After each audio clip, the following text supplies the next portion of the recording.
Cuando como ministro, líder o pastor me he encontrado con personas viviendo situaciones críticas, un infortunio como un accidente de tránsito, cualquier cosa que no hay casi explicación racional o lógica que por qué no sucede. Los pastores tenemos la obligación de hacerle entender a esa persona que Dios, a pesar de esto que no podemos entender, está detrás de todo, como yo decía hace un momento cuando cantamos a Dios y a la gloria. Pero luego yo le trato de decir siempre: no te preocupes, vas a salir, la vas a librar. Siempre le digo a la gente: la vas a librar. Yo tenía un líder, no era mi pastor directamente, pero era un querido líder que estaba en la iglesia, un anciano, que a mí me encantaba contarle lo que sea, porque su primer frase era: no te preocupes, vas a salir. Yo necesitaba oír eso, aunque tuviera dudas que saliera. Por eso la palabra o la frase "no te preocupes, la vas a librar", yo la heredé y la sigo diciendo a aquellos que me cuentan alguna crisis, porque yo también estuve en esos huecos profundos y también puedo volver a estar en esas cisternas. Esos huecos tan profundos que la Biblia narra que este muchacho no pudo salir, por lo menos solo. Y si hubiese podido salir de ese foso, los hermanos lo habrían echado de nuevo. Ellos lo habían arrojado allí. Ya saben de quién hablo. Hablo de José. Dice la Biblia en Génesis 37:23: sucedió pues que cuando José llegó a sus hermanos, ellos le quitaron su túnica, la túnica de colores que tenía sobre sí, y le tomaron y lo echaron en una cisterna, en un foso. Pero la cisterna estaba vacía, no había agua, era un aljibe sin agua. Y se sentaron a comer pan. Esto es lo más maquiavélico del asunto, que echan en un plan despiadado y maquiavélico a su hermano en una cisterna y luego se ponen a almorzar. En una cisterna abandonada, rocas filosas y raíces, presumo que cubrían sus contornos. El muchacho de unos 17 años, chiquito, yacía en el fondo, barba incipiente, brazos y piernas delgadas, seguramente manos y pies atados, tendido sobre un costado con la saliva que le babeaba, su mirada, como todo chico de 17 años, en una situación similar, desorbitada por el miedo, su voz enronquecida de tanto gritar, porque no era que sus hermanos no lo estaban escuchando. 22 años más tarde, cuando una hambruna doblegue la arrogancia de sus hermanos, ellos confesarán, según lo que dice la palabra: vimos la angustia de José cuando nos rogaba e hicimos que no le escuchamos. O sea que todo nos da la pauta de que él gritaba desde el fondo: no me hagan esto, son mis hermanos. Y los hermanos hacen caso omiso, comen su pan deliberadamente. Los veo crueles, canallas, patanes y torpes, porque les importa más el almuerzo que la vida de su hermano. Despreciaban al hermano. La Biblia lo describe así, dice: lo aborrecían, lo odiaban. ¿Por qué tanto odio? ¿Por qué está allí en lo que yo llamo el foso de la discordia? ¿Por qué los hermanos lo odian tanto al punto de que planifican su muerte? Bueno, la Biblia hace que no tengamos que especular, nos da luz de por qué tanto odio. Hay una razón. Su padre lo consentía como un becerro mimado, así que los hermanos trabajaban todo el día. José jugaba a la Play todo el día. Mientras ellos apacentaban el ganado de la familia, José se quedaba en casa, en el aire acondicionado. Jacob trataba a su hijo número 11 como si hubiese sido el primogénito, y los hermanos escupían odio cada vez que lo veían a José. Aquí yo me quiero detener, porque si uno mira la historia de manera subjetiva, pensará que el papá está siendo arbitrario, subjetivo y totalmente parcial. Esto haría que digamos: es injusto, es totalmente parcial. Sin embargo, el Señor termina diciendo: y así es el Señor, el que hace y nadie lo cuestiona, el que toca a los obreros de la 11ª hora el que le da sabiduría a los niños para avergonzar a los adultos y a los sabios, el que toca lo que no es para que sea, el que hace que un burro sea parte de la historia y los profetas se queden sin poder mencionar ni siquiera una palabra. Ese es el Señor. Y eso para algunos es una injusticia. Y hay momentos en que Dios te toca, te bendice, ya sea financieramente, ya sea en el matrimonio, en el ministerio, y eso hace que una túnica de colores, en términos espiritual, caiga sobre ti. Entonces a veces, cuando Dios pone una túnica de colores, despiertas envidia. No la estás sintiendo, la despiertas.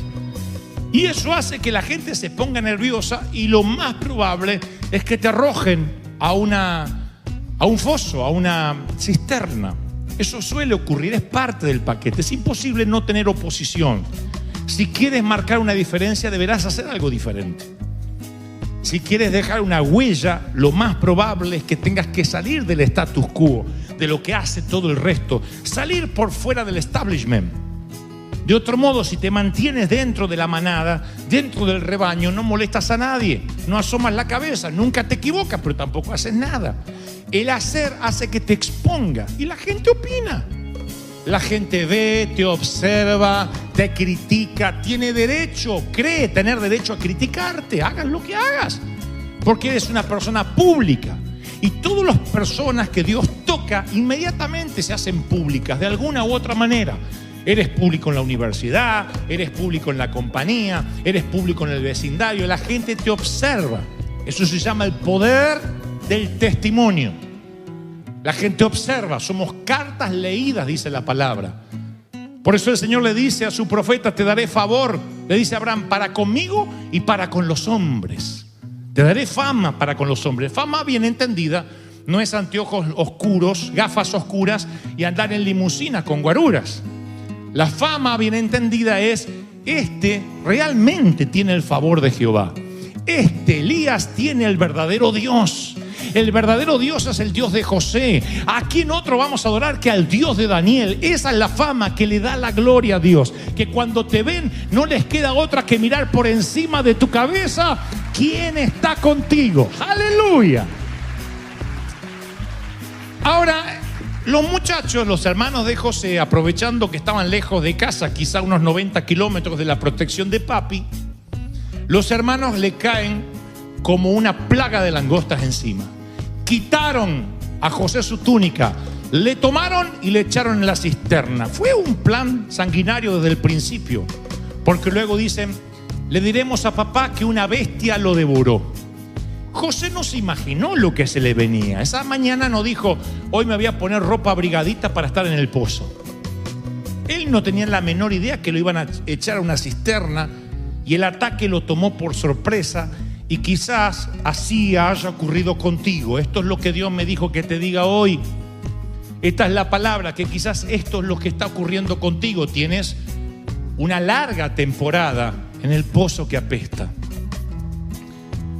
Y ese foso a José se le presentó en forma de cisterna, y quizá a ti se te haya presentado en forma de diagnosis, en forma de hogar adoptivo, en forma de una habitación prestada, de un accidente automovilístico o un accidente traumático, en forma de silla de ruedas, en forma de desempleo, en forma de hambruna. Las cisternas van cambiando de formas, pero al fin todas huelen mal, todas apestan. Y sientes que tu cuerpo apesta porque no sabes cómo a la mañana estabas en los brazos de papá y a la tarde estás en un foso. Y esa palabra va para los que esta tarde se han preguntado qué fue lo que hicieron mal que los llevó a una cisterna. A veces son consecuencias de nuestras decisiones. La Biblia dice que tenemos consecuencias de las cosas que hacemos. A veces simplemente son consecuencias de la unción de Dios, de la llenura del Espíritu Santo. La unción de Dios a veces te expone de manera tal que genera enemigos a tu alrededor. Cuando eres bendecido, hay seres queridos, parientes que antes estaban muy cerca tuyo, que van a tomar distancia a causa de tu bendición. Y no te estoy haciendo apología de que te distancies de los parientes. Estoy tratando de sanar tu corazón para que no te tomen por sorpresa los fosos. Porque a veces los fosos tienen forma de aislamiento, de dejarte a un costado, de que ya no te invitan, de que ya no te llaman. Y eso no es porque estás haciendo algo mal, sino porque ellos tienen envidia no resuelta, celos, que no pueden definir qué es lo que sienten, pero de algún modo sienten un rechazo porque te empezó a ir bien. A uno le cuesta celebrar los logros ajenos. Y cuando le cuesta celebrar es porque el corazón no está saludable. El tema es cuando ese odio hace que metas a tu hermano en una cisterna, lo catalogues, lo selles, le pongas un cartel y digas: es un orgulloso, es un agrandado, la plata lo cambió, el poder lo cambió. Y a lo mejor no es así, pero nosotros somos a veces como los hermanos de José, cuando Dios decide bendecir a alguien e ideamos planes maquiavélicos. Pero yo quiero hablarte hoy, si acaso estás en un foso a causa de tus hermanos, sin papeles, abandonado, maltratado, en un pozo seco. Algunos nunca logran recuperarse. Piensas, la vida se te reduce a una sola cosa: salir de aquí. La historia de José empeoró en lugar de mejorarse. Del foso pasó al avallazamiento y de ahí pasó a la captura, a la reclusión. Fue atacado a traición muchas veces, vendido, maltratado. Nunca permitió que la amargura se adueñara de su corazón, que su rabia, que su coraje. ¿Cómo no va a tener coraje contra los hermanos que te tiran en un pozo? Tiene bronca, pero no permite que esa bronca se le transforme en odio. Él lo dirá más tarde. De alguna forma se las arregla para que no le lastime las partes más profundas del corazón. Se propone mantener la ternura, no deja que esto lo endurezca. Y es ahí que su propósito nunca se desvanece, porque más adelante José va a ascender sin parar, como un globo inflado con helio. No va a parar de ascender. El carcelero lo pondrá sobre los presos. El faraón, que es la autoridad máxima del planeta del momento, lo pondrá a servir como su primer ministro. Al final de su vida, José va a ser el segundo hombre más poderoso de todo el planeta. ¿Cómo se leería la hoja de vida de José? José, hijo de Jacob, graduado con honores en la Universidad de los Golpes Duros, director de esfuerzos globales por salvar a la humanidad de la hambruna. ¿Cómo prosperó e hizo semejante currículum vitae José? Bueno, otra vez no hay que especular. La Biblia dice cómo salió de la tragedia. Unos 20 años más tarde de ese foso, los papeles se invierten. Josué ahora es el fuerte, los hermanos son los débiles. Los hermanos llegan delante de él presas del miedo. Temían que ajustara cuenta y los mandara a todos a un foso, así como ellos hicieron con él. Pero José no hizo nada de eso. Él da una explicación a sus hermanos y dice: escuchen estas palabras magníficas. Muchachos, ahí tiene a sus víctimas, a sus victimarios, que ahora son víctimas. Muchachos, ustedes pensaron hacerme mal, pero Dios lo tornó para bien, para que sucediera lo que vemos hoy y se salvara la vida de mucha gente. Los hermanos hacen: wow, miren qué lección de vida. Cada vez que vemos a Josué, vemos que el corazón de José, fue maltratado en carne viva, con deslealtad, con injusticia. Pero la túnica de la discordia se transformó en la túnica de la realeza. Hay un momento donde tus ropas del foso, malolientes y húmedas, van a cambiar por ropas reales. Por eso el enemigo hace que tus propios hermanos muchas veces te arrojen en una cisterna de dolor. Y Dios es el tejedor. José dice: ustedes trataron de hacerme mal. Usa un verbo en hebreo que relaciona su significado con trenzaron. En el original hebreo, trataron de hacerme mal. Hay una versión que dice: trenzaron maldad contra mí. Ustedes tejen para el mal, pero Dios lo reteje y lo convierte en bien. Dios es un maestro tejedor. Él toma las hebras toscas con las de terciopelo, toma los hilos, entremezcla los colores. Nada está fuera de su alcance. Dios toma aquello que no tiene sentido y hace un gran tapiz. Vean los tapices como son, que de un lado wow, es un ciervo o un venado tomando agua en el río. Y del otro lado ustedes ven unas hebras así cruzadas. Siempre de este lado es lo que vemos nosotros. El lado bonito es lo que ve Dios. Dios está viendo la vida de José y dice: estás llegando al palacio. Este pequeño muchacho adolescente de 17 años salvará al mundo del hambre. Pero José solo puede mirar las hebras toscas y piensa: Dios me abandonó. Y yo quiero decirte, porque si Dios habla de Pedro es porque hay un Pedro. Yo quiero decirte, Dios no te dejó. Dios no te abandonó. No estás solo, no estás sola, mi hija. Dios no te dejó. Y tú me dices: Dante, no me digas eso. He sentido el olor del foso mañana, tarde y noche. Yo sé, yo he estado ahí. Yo no predicaría algo que no haya vivido, porque sería un sermón de escritorio sin vida y ustedes lo percibirían. Yo sé lo que es apestar. Un día me acusan de un robo a donde yo era gerente de una empresa musical y me tienen detenido toda una noche. Me ponen un guardia de seguridad y aunque no estoy en la cárcel, me llevan literalmente detenido desde el mall hasta la oficina central donde yo trabajaba, y toda la noche me tienen ahí con un aire acondicionado a full en pleno invierno, y yo me sentí en un foso. Y si tú me decías en ese momento: Dante, ¿crees que saldrás de acá? Oh, no saldré de aquí. No saldré de aquí, nunca. Ahí no había ni profeta ni pastor que me convenciera que ese foso servía para algo. Lo que menos supe ni imaginé, que desde ese foso, si hubiese trazado una línea de puntos, me habría traído a River Church hoy aquí a estar con ustedes, a inspirarlos, a traerles palabra de Dios. Es que Dios transforma la túnica de la discordia en la túnica de la realeza. ¿Cuántos dicen: ese es mi Dios? ¡Aleluya! Preguntas. Como decían las maestras, preguntas. Señorita, ¿puedo hacer una pregunta tonta? No hay preguntas tontas, hay tontos que no preguntan. 2 o 3 preguntas. ¿Qué te estás haciendo? Ok, tú saliste, Dante, ¿y si yo no salgo? Te entiendo. Temes no lograrlo. A todos nos pasa.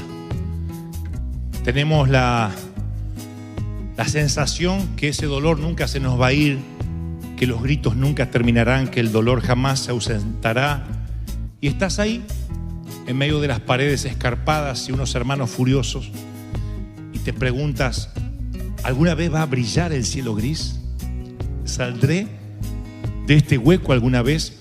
Hay una palabra maravillosa que a mí me ayudó. Justamente cuando me pasó aquel infortunio, descubrí una palabra que a Dios le encanta usar, y es la palabra a través. Son 2 palabras: a través. Es una frase: a través.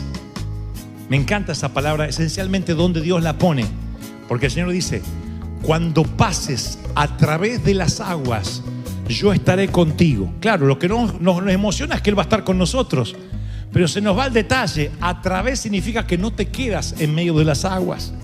Cuando pase a través de los ríos, ellos no te anegarán. Y aquí otra vez celebramos: ¡ay, qué lindo! No me voy a inundar. Pero nos olvidamos que vas a atravesar.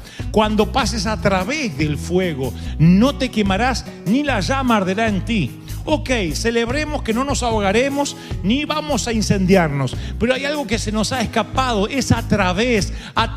Esto es el foso, no es para siempre, es a través. Lo pasas, termina. A través. ¿Vas a salir? Sí, es a través del foso, es a través de la... Alguien tiene que decir: Señor, qué maravilloso, no lo había pensado. A través. Aunque atraviese el valle de sombra y de muerte, dijo David, no temeré. Todo es a través. Cuando pases, recuerda, Dios está contigo. Tuvo que haber algo en el corazón de José que mantuvo su corazón tierno, de modo que no odiara y pudiera servir para el propósito. Segunda pregunta. La primera fue: ¿y si no salgo? Segunda pregunta, la que hacíamos cuando chico: ¿va a doler? Y la respuesta es: auténtica, tiene que ser auténtica. Porque al fin y al cabo ya hemos llegado a un nivel de confianza que no te puedo mentir. Y aún en el afán de ayudarte o hacerte sentir mejor. Sí, no será sin dolor. Los fosos no son confortables. Los fosos no son hoteles de 5 estrellas. Los fosos son fosos y apestan. La salida del foso no será sin dolor. Dolerá. Y sería un canalla si te dijera que no. No es un dolor que no puedas soportar, porque la palabra también te promete que Él no te dará más allá, una carga más allá de por sobre tu umbral del dolor. Él sabe de qué estás hecho. Tercera pregunta. La primera, ¿saldré de esta? Sí, porque es a través. La segunda, ¿será sin dolor? No. Será con dolor. La tercera, ¿será rápido? Esa es la gran pregunta, la pregunta del millón. ¿Cuánto tiempo voy a estar en este foso? ¿Será rápido? No va a ser rápido. ¿Por qué? No porque Dios sea maquiavélico y no le importe que tú salgas, sino porque los procesos de Dios no están ajustados a nuestro calendario. No va a ser de un día para otro. José tenía 17 años cuando sus hermanos lo abandonaron. Y tenía por lo menos 37 cuando volvió a encontrarse con ellos. Y tardaría 2 años más para luego encontrarse con el padre. Dios se toma su tiempo. A Noé lo preparó para el diluvio 120 años. Constrúyeme un arca. Y yo creo que corría Noé porque se llueve mañana. 120 años preparándolo para un diluvio. 80 años preparando a Moisés para su trabajo. Entonces, respuesta a la pregunta, ¿será rápido? No, no va a ser rápido. Llama a Pablo para que sea apóstol y luego lo aísla en Arabia por 3 años. Olviden los profetas, vamos a Jesús. ¿Cuánto tiempo Jesús no hizo nada más importante que fabricar una mesa de cocina hasta que el Espíritu Santo viene sobre él, sobre el Jordán? 3 décadas. 30 años sabiéndose el Hijo de Dios y 3 años ejerciendo su ministerio. ¿No le daría eso una ansiedad, una desesperación sabiendo que eres el Redentor? ¿No es un desperdicio de tiempo 30 años en el foso de la carpintería, si se me permite la metáfora, para después 3 años nada más servir? ¿Cuánto tiempo va a tomar Dios contigo o conmigo? No sé, porque la historia del Señor, de Dios, no se cuenta en minutos, se cuenta en toda una vida. Y el Señor no está tan interesado en cuánto llegues o en cuándo llegues, sino en cómo llegues hasta ahí. Él no pondrá un inmaduro en la tierra prometida, aunque se tarde 40 años en el desierto. No va a ser rápido, no te lo puedo prometer. Nosotros vemos una prisión, Dios ve un instrumento. Nosotros vemos hambruna, Dios ve la reubicación de su linaje escogido. Nosotros le llamamos Egipto, Dios le llama búnker, donde los hijos de Jacob pueden escapar de los bárbaros cananeos y multiplicarse en paz. Yo le llamaba desierto, Dios le llamaba preparación de mi pueblo para que yo un día levantar campamento entre ellos. Y por eso llegamos aquí. Yo y tú y yo, el burro primero, tú y yo. Tú y yo somos una versión de José para esta generación. Estoy convencido que representamos un plan de reto para el enemigo. Y la historia de José está en la Biblia por una sola razón: para que comprendamos que Dios es el maestro tejedor y el maestro constructor. Pero pese a toda la inmundicia, pese a que el fondo del foso apesta, grábate esto que te voy a regalar ahora, porque posiblemente resuma todo lo que dije en el mensaje. ¿Sabes qué es lo lindo del foso? Tú dices, no, me dijiste que lo lindo es salir. Yo te voy a decir lo lindo del foso. El foso te obliga a mirar en una sola dirección. ¿A dónde? Tú miras un gusano acá, otro gusano por acá, una lombriz por allá y se te acabó el panorama. El foso hace que todo el tiempo diga, ¡ey! ¡Ey! eso es lo que descubrí con los años. Que estando yo detenido aquella noche, toda la noche me la pasé mirando para arriba. Después que vi la sala así, Señor, Señor, nunca había orado con tanta desesperación. Y si para que mires hacia arriba Dios tiene que meterte bajo nivel de tierra, lo va a permitir. Porque al fin y al cabo buscarás ayuda del único lugar donde viene la ayuda. Esa ayuda puede provenir en nombre de gente que te compre como esclavo, en nombre de egipcios, disfrazados de lo que sea, pero saldrás. En el camino ascendente al palacio saldrás de esta. Pero el foso te obliga a mirar para arriba. Tú miras para arriba. Tú oras, tú buscas a Dios como nunca. Tú te quiebras, te haces dependiente de Dios. No miras a los costados, no juzgas a nadie. No te preocupas por boberías. No criticas. Cuando realmente apestaste, te haces misericordioso. No juzgas. Te llenas de gracia. Te dirán libertino, dirán que no defiendes la santidad. No importa, no se trata de santidad o libertinaje. No es esa, las antípodas no son esas. Se trata de gracia o ley. Y si tú te pegas a la ley es porque no has estado suficientemente en el foso. Cuando miras hacia arriba y dices, ¡ayúdame!, tú vas a recordar para siempre en tu memoria auditiva el grito silencioso de lo profundo de la cisterna. Y cuando camines por desiertos ajenos, los oirás gritar. Yo los oigo gritar a ustedes cada mañana que están aquí. Son gritos silenciosos. Veo algunos rostros y puedo ver que están en crisis. Están gritando, diciendo, no puedo más, no soporto. Estoy destruido, estoy solo. Me siento sola. Siento que no tengo las finanzas para salir.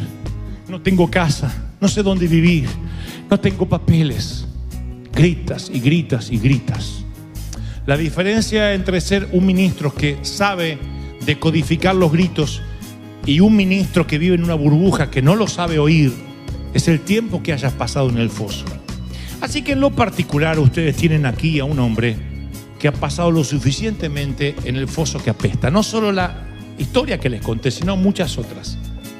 Eso me ha hecho entenderte, por Dios que te comprendo. En esta iglesia puedes venir a contar lo que sea. Puedes venir a decir que te mandaste la peor metida de pata. Y lo primero que te vamos a decir, no te preocupes. Casualmente estás dentro del mejor hospital del alma que haya. Vamos a restaurarte, te vamos a levantar, te vamos a bendecir, te vamos a reparar. ¿Cuántos dicen, esa es la iglesia en la que Dios me plantó?